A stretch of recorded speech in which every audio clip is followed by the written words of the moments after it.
Hello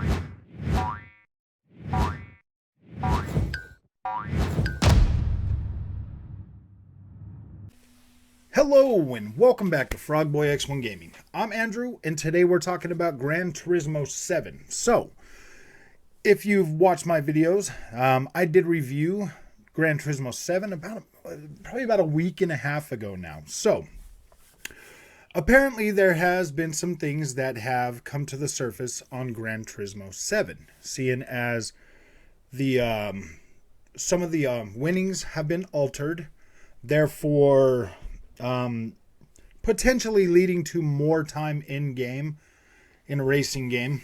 And the fact that the internet has made it, well, the online service of this game has made it so that you cannot access this game whenever you would like to. I covered both of these points in my review, and I still gave this game a 9.8. Now, I do think the internet is maybe crying a little bit over spilt milk. I do understand, as you understand, what live service means nowadays. Since I've started this channel, almost a year now. We're almost at a year. Since I've started this channel, I have come to realize and understand that once you review a game, it's not over after that. If somebody else jumps on a bash bandwagon, then you got to do it to save face or whatever. And let's set something straight right now. When I review a game, I stand by that review. Okay? If something comes along like this, seeing as Gran Turismo is a live service game, if something comes along like this, when things like this come along, I'm not going to just jump on my thing and make a new video and start bashing a game that clearly, if I gave it a 9.8, it was a good experience for me. Like, it was a really good experience for me. I don't give 9.8s for just anything. So you need to understand that. And like trying to guilt me or make me feel bad or tell me I'm going to lose credibility or any of that kind of stuff over a $70 video game. Oh man, I'm sorry. Okay, so let me just put this into perspective. I paid $70 for Horizon Forbidden West. I paid $70 for Gran Turismo Sport. Guess which one I got more playtime out of? Gran Turismo. Okay, out of Gran Turismo Sport, a game that came out in 2017, I have well over 100 hours into that game. I buy every single racing game that comes out. Like, I buy them all. And I play them when I feel like playing them. I keep playing them. I have games that I go back to that I got like in the middle of last generation that I still boot up on my Xbox or my PlayStation and I still play them. So, when it comes to racing games, I mean, like, out of all games, when it comes to a racing game, I am more willing to be a little bit more lenient on the score just because I know I'm going to more than get my money's worth out of them. But let's talk about this online service thing just for one moment. We know that Sony's plans are to go live service. Forza Horizon 5 is a live service game. Forza Horizon 4 was a live service game. Some of these are going to meet an expiration date. There's no doubt about that. They're not going to indefinitely be on a server for you to continue to play. I think Ubisoft just took a game off a live service the other day that, like, maybe a handful of people are playing. That's the nature of this. Usually when the player base gets so low to where it just doesn't make financial sense to keep bringing that game along, yeah, dude, I don't blame them. I don't blame them. Now, me personally, I would love to see these companies do an end-of-life update to where you can play single player and still be able to enjoy that experience. That would be pretty cool. I would appreciate that. And I think as creators and as an industry, you know, of like all of us that have a voice, we all need to come together and use that voice to encourage these developers to do such a thing. I get, and Gran Turismo could definitely start with Gran Turismo Sport. But I personally feel that with the popularity of Gran Turismo 7, that will be carried through this whole generation and possibly be able to still be played in the next generation. But let's think about this for a minute. Let's compare this to another game, okay? Forza. Forza Motorsport comes out every other year. Well, it pretty much did all last generation. It came out every other year. When Forza, you get Forza 5 at the beginning of the generation. When Forza 6 came out, you stopped playing Forza 5. And if you're like me, you buy your games digital. I buy my games digital. So yes, I do keep them for a lot longer than most people would. When Gran Turismo 7 came out, I stopped playing Gran Turismo 6. I deleted that off my hard drive so that I could just focus on Gran Turismo 7 or Forza Motorsport 7. That's kind of like with Gran Turismo Sport. Like I'm not going to be playing Gran Turismo Sport anymore because I have moved over to Gran Turismo 7. So, in all fairness, I mean you can get on Gran Turismo Sport and play that. And I would like to see Sony and Polyphony Digital be able to unlock Gran Turismo 7 at that date when it's end of life service. My thoughts though are probably you're gonna be onto another racing game, maybe Gran Turismo 8, well before the servers get shut off for 7. I know that's not an excuse. Like I get that. I completely get that. But when you pulled out your credit card and you put it in a thing and you bought that game, that was a decision you made right when you bought that game that, hey, this game could potentially have an expiration date. You bought it knowing that full well. I covered game as service in my review. I told you weren't surprised by that by any means. I made that perfectly clear in my review that this is a games as service, and they will probably continue, and they've already said they will continue to support the game with tracks and cars and everything else like they did with Gran Turismo Sport. If they keep that the same way, yeah, that's pretty solid. That is a pretty solid thing if they continue to drop tracks for free and new cars, bring new cars that they don't make you pay real war. If we don't have to pay for content updates, then yeah, I fully stand behind that model and that support for Gran Turismo 7. But we're going to have times during this game that you're not going to be able to play it. Like right now. I mean, the game's been out for a week and a half. Yes, I completely understand. Like I said in my review, there's plenty of reasons that I can sit and kick Gran Turismo. There's plenty of reasons. I mean, obviously, look at YouTube. There are many of reasons for everybody out there kicking this game right now. They're kicking it. They're trying to tear it apart. They're trying to tear it down. Whatever. This is an Xbox channel. I get what a lot of my viewers are understanding. They want me to possibly be out there kicking it. But if I go out there and I kick this, don't I got to kick Halo? Don't I got to kick Forza Motorsport or Forza Horizon 5 for having, for having the online issues that hadn't? I'm not trying to make this channel like all the other reviewers out there. The ones that are like, oh yeah, this game is great, man. Cyberpunk 2077 is the best game I've ever played. And then it comes out and it's garbage. And then they're like, oh man, that game's trash. That's trash. I don't want to be that kind of reviewer because that makes me mad. Why do you think I started this YouTube channel in the first place? Because I was sick and tired of these guys that I would watch, that I cared about, that I listened to tell me, oh yeah, the game's great. And then I buy it, and then by the time I'm halfway through it, here they are with another video. Dreamcast guy. You know what I mean? Like Dreamcast guy. Oh man, let me tell you why this game sucks. And I'm like, dude, you literally just told me how great it was. And I was like, cool, man, I want to try that.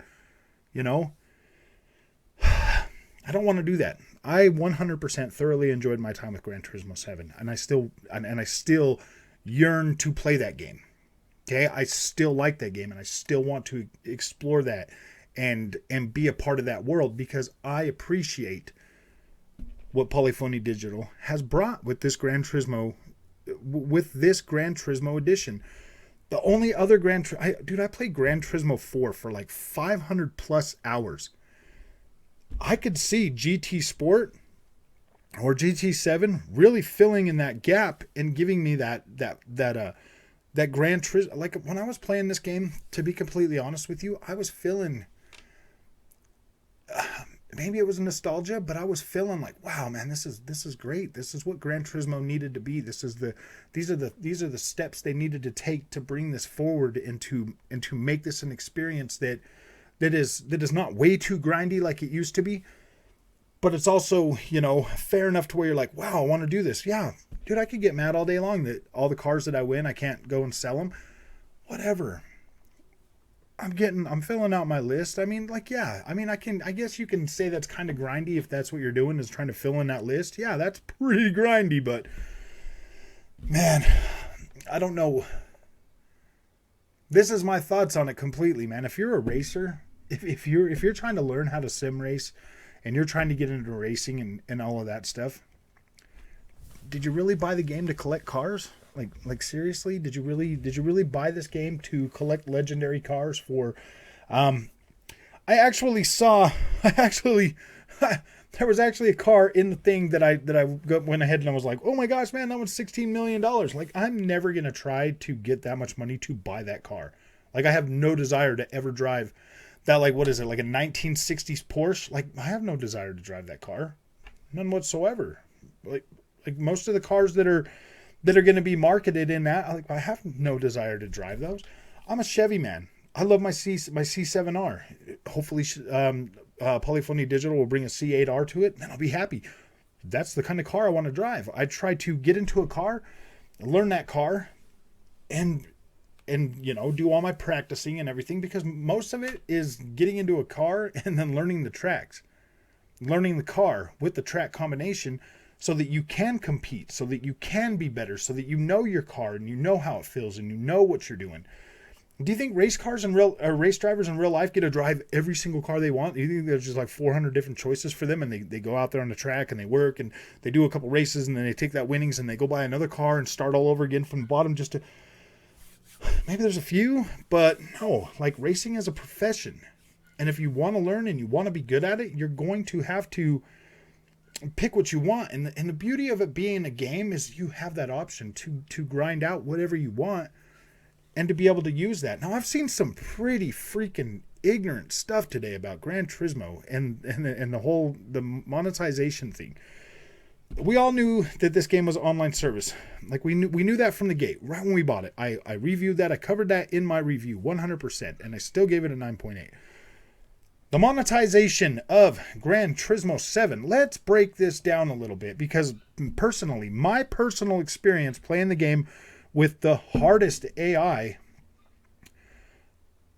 I was able to do really well. I am an experienced, driver, on video games and stuff like that. I do play them a lot, and I mean, in my opinion, the grind kind of felt a little bit generous to me at the beginning. I mean, I haven't turned it back on to see the new rewards, but I mean, if they're going from like 75 to 50 or 65 to 50, I don't necessarily see that as too big of a deal, but I did do the math on it, and I think it was, if you wanted to earn one of those $20 million legendary cars, it is going to take you 80 hours of gameplay. About 80 hours.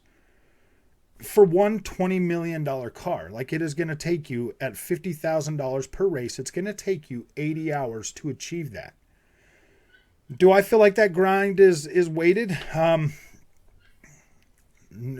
mean, if you were trying to get $20 million in real life to get a car, I don't know. See, like what are we basing this off? Did you buy Gran Turismo to sit and collect cars, or did you buy Gran Turismo to learn how to sim race? That's what it's at. That's what it means. There is a heavy focus on the multiplayer in this game. And because of that heavy focus and the driver score and the way that Polyphony Digital has this set up, this game requires online. It does. It requires online. It needs to keep everything synced. Everything goes into, whatever it is. I don't necessarily think that the single player needs to be on. Like, I don't know if I 100% believed that. But the fact that this game is always online so they can update it on their end and be able to fix bugs faster or whatever, you know, through like a maintenance or whatever, that you having to download a whole bunch of content every time they do an update. I feel like they made it this way to be able to get in there to do that. And I accepted that when I bought it. Like, I knew full well that this game, like, was going to be an online only game. Like, I knew that when I put my card number in there, when I pre-ordered it, when I downloaded it, when I started playing it, I knew these things. Now we can sit and kick Gran Turismo all day long, like we can. And that's pretty much what the internet likes to do. But I want you to understand that I don't want to be that type of YouTuber. I don't want to be the guy to tell you, hey man, this game is awesome, man. Yeah, I think it's worth your money.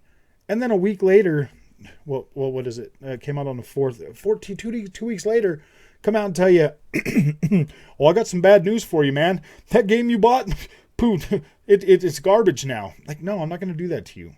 I personally like Gran Turismo 7. I do believe in my experience playing from Gran Turismo 1 all the way up and only missing 6, that Gran Turismo 7 is probably the best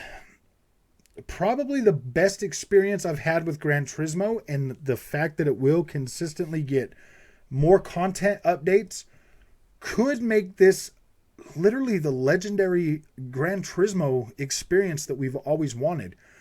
The driving already feels way better than it ever did on PlayStation 1, 2, 3, and 4. It already feels good. Now it is pretty like simcade. Like there's no denying that. It is pretty simcade, but you can definitely use this game for reproof. I think all racing games are good for reproof, to make you better, to help you learn, to increase your understanding and your ability as a sim racer. I believe that they are all valuable tools to help you get there. And I believe that Gran Turismo 7, is definitely one of the better quality ones to help you get there. The one that's going to give you car history, that gives you, there's so much lore in Gran Turismo 7. It's not even funny. You can learn about car cultures. You can learn about different manufacturers. You can learn by taking the licensing challenges, how to become a sim racer. If you focus and you learn and you take it seriously, yeah, you can learn a lot from Gran Turismo. You can. And that's why I call it one of the premium racing experiences that are out there. And Gran Turismo 7 is definitely that. Now, does it have shortcomings with the always online and the monetization? Seriously, if you bought this game to spend money on monetization, like, are you sure Gran Turismo's what you need as a racer, or should you have bought like the newest Need for Speed or something? Because Gran Turismo, though it is kind of simcadey, is more toward the simulation racing. It's definitely there. I would say Gran Turismo, Forza, Assetto Corsa Gran Turismo, Forza, Project Cars 2, and Assetto Corsa Competizione are going to be your better, like that's the tier. Gran Turismo's at the bottom. Definitely you can learn a lot from there. Gran Turismo out of those four definitely feels a little bit more to the sim, or to the simcade side. Forza does feel a lot better. Project Cars 2 feels a lot better than that. And then this is all with a sim rig. Controller's a completely different story. The pecking order may change, but we're coming at this from sim rig experience. Like, Gran Turismo feels pretty freaking like it. If you're going to get into sim racing and you're going to get a wheel or whatever in Gran Turismo, like, Gran Turismo is pretty solid for that. It feels good enough to where it feels realistic, but it also feels gamey. So you will be able to I think you'll be able to come to grips with it. That was actually the first Gran Turismo Sport was the first game that I bought a wheel setup for. First game I ever tried a wheel setup for. And I really enjoyed that experience, and it helped me. But then when I get to games like Assetto Corsa Competizione, I realized that, yeah, man, like everything you learned in Gran Turismo with the wheel setup is different when it comes to a real, and it is much better. Assetto Corsa Competizione, the way it feels on a wheel setup really does feel more realistic. It really does give you that like, whoa, man, this feels real. Where Gran Turismo 7 will be pretty forgiving. Assetto Corsa Competizione is a no joke experience, and you will need to learn how to do. You will need to learn how to get better on that.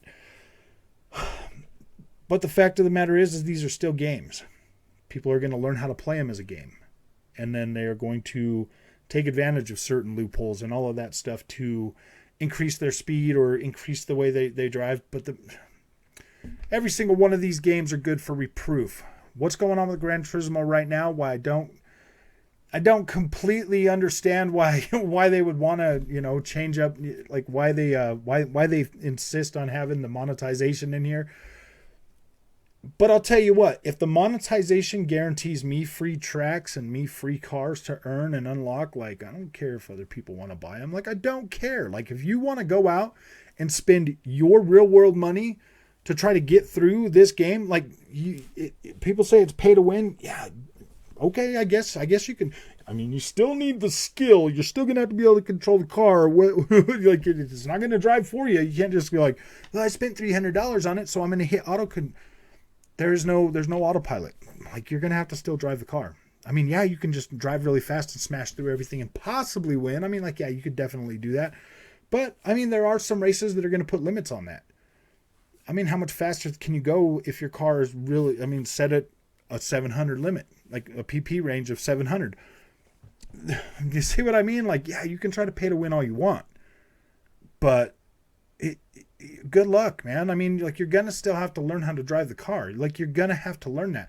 If you want to bolster your cash or your credit, or you find yourself buying stupid parts like that you don't need to try to win a race that like you didn't need, like, yeah, I can see people wasting a lot of money buying frivolous stuff that they probably don't need. Like, you don't need wider fenders to win a race. You don't need new rims to win a race. You don't need side skirts and like, you don't need some of this stuff to win certain races. And I don't encourage anybody on the lower races, like the freaking 4-cylinder cars, don't put any money into those. Don't put any money into those. Like, maybe get a muffler and an air filter, or maybe like an ECU or something like that, just so you can get that little bit of extra horsepower so that you can, give yourself a comfortable advantage or whatever. But going out and just like fully tuning these cars, these 4-cylinder cars, like, I don't know if that makes sense. So I don't do it. I wait until I get to a V6 or a 6-cylinder or up before I start doing any kind of changes that are actually going to be meaningful, because that's the whole reason Gran Turismo exists, is so you can learn these things, so that you can understand them, so that you can be a better sim racer. Gran Turismo is solid. Gran Turismo 7 is a solid experience. It's going to have some growing pains. It's an online service. It's an online game. I'm not going to sit and destroy this game over things that, like a lot of this stuff happens to games, man. Like, we buy these things to entertain us, not to sit and freak out about them. And like I've said before, I'm just like the rest of you gamers, man. I have the same anxiety, the same frustration, the same problems that I deal with, and the same ways of minimizing problems with games that I like. Like, I do that. All of us do that. And seeing as I put my real money on the line to buy these games, I'm giving you my honest opinion, and this is how I feel. Like, I'm not upset with Gran Turismo 7 at all right now. I'm not. Now, if the content packs start coming out and they're like, oh yeah, we're gonna need $15, then I'm gonna draw a line. Okay? If they're like, oh yeah, you want these 2 tracks and like 5 cars and you got to pay $15. If they're like paid DLC every time and they didn't say anything out the gate, then yeah, like, that's gonna make me upset. But I mean, if they bring out like another Lewis Hamilton pack and they're like, yeah, you can play this DLC and it's like $8.99, whatever. But I mean, as it comes, like $70 for this game, cars and tracks should come to this game without me having to pay more money for them. But I mean, I've already got most of the cars and tracks that I care about. But when it comes to, you know, when it comes to like other like DLCs, like the Lewis Hamilton thing that we paid for on Sport, that I'm okay with. I don't mind paying like $8 for that. I do kind of feel like maybe Polyphony Digital should have left the pricing range the same as they had, like just let you pick a car and be like, all right, this one's $499.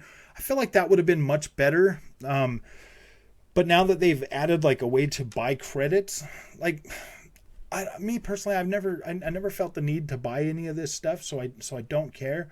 And the grind for me, like I said, has felt pretty generous. Like I've already got 80 cars or whatever. 80 freaking cars that and they're not terrible cars. I mean, I've gotten Skylines, I've gotten all kinds of stuff that are cars that, you know, I would have potentially bought, and not with real world money, but like earned the credits and actually bought the car. I've gotten enough cars during my playthrough of this game to be like, wow, man, that's pretty cool, you know. There is I mean, it's been pretty generous with the little ticket things that you get that'll let you they have like a spinning thing or whatever. Like I've won one part, but every time else I've won credits. So like, yeah, dude, the grind feels pretty, it felt pretty generous before. The race winnings, I mean, they felt pretty generous. I mean, I played, I don't know, I played like 5 hours of grid, and I'm like, I haven't even made $100,000 on that. I played 25 hours a little. Well, when I did my review, I was at like 25 hours, and I had already amassed like $2.5 million in this game, and I still had like almost 800,000 left after that. So, and I already have all the cars that I want. Like everything that I want, I've already bought. And I went out and bought a McLaren. I went out and bought my freaking my Corvette C7R. GT3, like I've bought every car I wanted, and I've never felt like, oh my gosh, I need to go grind a whole bunch to get money to buy it. No, I mean, I still got money left over, so I don't feel like the grind is too bad. I mean, like I don't, and most people, like I don't like. See, I don't think of games like Gran Turismo as like a oh, I'm gonna play it for a month and I'm gonna be done with it. Like I don't feel like that way about those. I feel like these are games that I'm gonna play for a while. I feel like I'm going to play them for a while, and I'm going to get my money's worth, and I'm going to be able to get in there and do what I want to do, and be able to acquire what I want. Now, if you're somebody out there that feels like they need to get every achievement, like I do, I kind of feel bad for you. I kind of feel bad that you put your, I mean, that does kind of suck if you put that type of a limitation on your gaming experience to where you have to get every freaking single thing on it. Like, I mean, if that's you, that's you. But yeah, dude, you might definitely be in for a little bit of a grind for this game if you literally, I mean, I haven't looked at all the achievements, but if you literally got to grind out every one of them legendary cars to get the platinum on this, you're in for a grind, man. Because like I said, 80 hours for $20 million to get one freaking car at 50,000 a race. There are going to be, I mean, pretty sure there's more races in here that will give you more payout than that. But yeah, and yeah, no, you can't sell any of the cars that you got in the menu, because that's the menu to help you achieve these cars. And to tell you what, when I completed the whole menu system, all 40 of them, I got like this pretty cool, like, end of game, you know, credits, all this stuff. They're like, wow, man, it feels like we just met yesterday. And, you know, it felt really thought out to where it was like, wow, you know what, man, like that is kind of special. You know, imagine if I was somebody new to Gran Turismo, and I bought this game, you know, day one, and it took me like 6 months or 2 years to finally get to that point.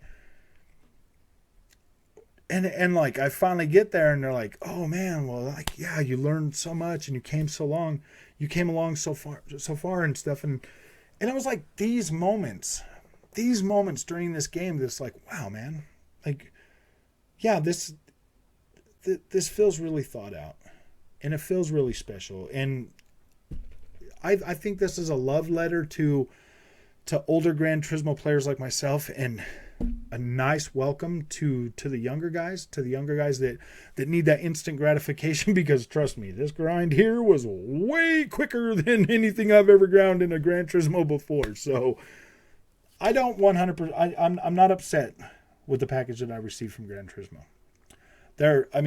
Clearly it's a PlayStation 4 game upgraded to a PlayStation 5. That's not Polyphony Digital's fault for the promises that Jim Ryan made. Jim Ryan was the guy that said, we're going to let these games speak for themselves, and they're going to be quality. And as it sits right now, Gran Turismo 7 is by far the best experience I've had on the PlayStation 5. And this is coming from a guy that literally went and bought an Xbox last generation for Forza Horizon 3. I wanted to play that game. I didn't care about Gears of War. I didn't care about Halo. I didn't care about any of those games that I do love now. Like, I do love them. I love Gears of War now. I love Halo, and it's because I let my walls. Trust me, I was a really hardcore Sony fanboy, and I let my walls down to play Forza Horizon. I didn't buy Forza Horizon 2, but I remember friends talking about it. I mean, I played it now, but I didn't play it when it first came out. But something about Forza Horizon 3 Blizzard Mountain really sucked me in, and I was like, man, yeah, I'll go buy an Xbox to play that. Like, whatever, I wanted to play it. And here I am now, an Xbox-centric channel that's telling you that, look, man, I'm not upset with Gran Turismo. I'm not upset with it. And this is mainly, for people out there that have bought this game that want to enjoy it and not want to have to deal with this stuff. You did make a good choice. This is a solid experience. I've played every single one of them from Gran Turismo 1 except for 6. The only reason I didn't play 6 is because it was a transition phase from PlayStation 3 to PlayStation 4. I had already upgraded. And it was just, it was not anything that I was going to, keep my PlayStation 3 for. And I really wish that Gran Turismo 6 would have been upgraded to PlayStation 4. That would have been pretty awesome. We waited all last generation for a full-fledged Gran Turismo experience. And this does feel pretty pared back when it comes to like your average Gran Turismo experience. But this will be this will get support. So everybody that's freaking out right now, take a deep breath. Take a deep breath and realize that, this is a live service. That definitely changes things. And a lot of games that you love are going to be going live service. So, it doesn't matter. If you're a PlayStation fan right now, PlayStation has already told you that is their plan. They want to be a live service game company now. That's what they want. So that's something that you're either going to need to accept, or you're going to need to go over and buy an Xbox Series S. And you're going to have to download Game Pass, and you're going to have to play hundreds of games for $15 a month. Or you're going to have to pay $70 for online service games and hope they don't screw up the microtransactions to where you need to spend real money. I'm not saying that's what they did with Gran Turismo, because me personally, I could literally play this game for 100 hours just getting in a car and driving laps with nobody else on there. So I guess to each their own. If this really bothers you, just know and understand that me personally, I still love and I still care about Gran Turismo 7. I'm not going to trash it. I'm not going to kick it around. And I'm not going to change my score. I gave it a 9.8 because this is the most impressive Gran Turismo experience that I've ever played. Some of my favorite tracks have been remastered, remade, and brought to there, and they feel better than freaking ever. I like this game. I like the way that Polyphony Digital goes out of their way to detail these cars. Now, when we get into gameplay, for all the little fanboys out there that are like, oh yeah, this is better than Forza Horizon 5. No, Forza Horizon 5 is clearly the superior looking game. Like, there's no ands, ifs, or buts about it. Forza Horizon 5 is clearly superior, and Forza 7 stands neck and neck with this. So if anybody's out there trying to fanboy or whatever, no, like Forza is definitely, like, I love Gran Turismo, but I love Forza more than I love Gran Turismo. Gran Turismo taught me a lot and brought me up through the years. So I'll always pay homage to that and respect that. But as it comes right now, like, Gran Turismo is kind of veering off more for like everybody, where I think Forza is trying to do the same thing, but it still comes across as more more gritty, and they have promised in the new Forza that it's going to feel better. Now I already feel like the handling and everything in Forza Horizon 5 has gotten a lot better than it was in Forza Horizon 4.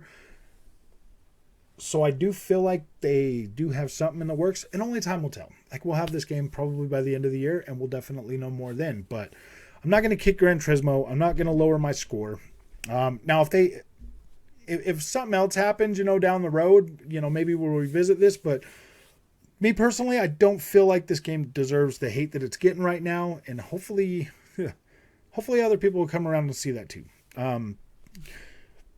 Give it a chance. It's not Polyphony Digital's fault. This is definitely Jim Ryan's fault for the way he's leading this company. And man, Polyphony Digital has entertained me and given me some amazing experiences over the year with Gran Turismo. I've learned a lot from Gran Turismo. I'm not going to lay this blame solely at them. It's on PlayStation, and I have been warning you for a year now how I feel about PlayStation. It's not the developers at PlayStation that I have an axe to grind. It's PlayStation itself. They're the anti-consumer, they're anti-consumer freaking the way they're going about it, the way they're premium in their console. It's not a premium experience. Forza 7 stands neck and neck with Gran Turismo 7. Let that sink in. They stand neck and neck. They're pretty dang good. Like, Forza 7 is like right freaking there with it, and that came out in 2017. So this is not Polyphony Digital problem. This is a PlayStation and a PlayStation 5 problem. I've been saying that for over almost a year now. So if you like this content and you want to see more of it, don't forget to like and subscribe. If you got mean things to say to me about this thing, whatever, I'll definitely read them. I'll take them into consideration, and I will respond one way or another and let you know, like, I'm not going to change my review. I stand by it. I'm not going to start doing the whole everybody else on YouTube's bashing it. I'm not going to be that kind of guy, guys. I don't want to be that kind of guy. Like, when I do come out and I talk about games, man, like, yeah, but I am going to stand by this one right now. I am going to stand by Gran Turismo because I do believe that there's enough in this game to be more than worth my time and money. So if you like I said, if you like this content, don't forget to like and subscribe, and I will see you in the next one.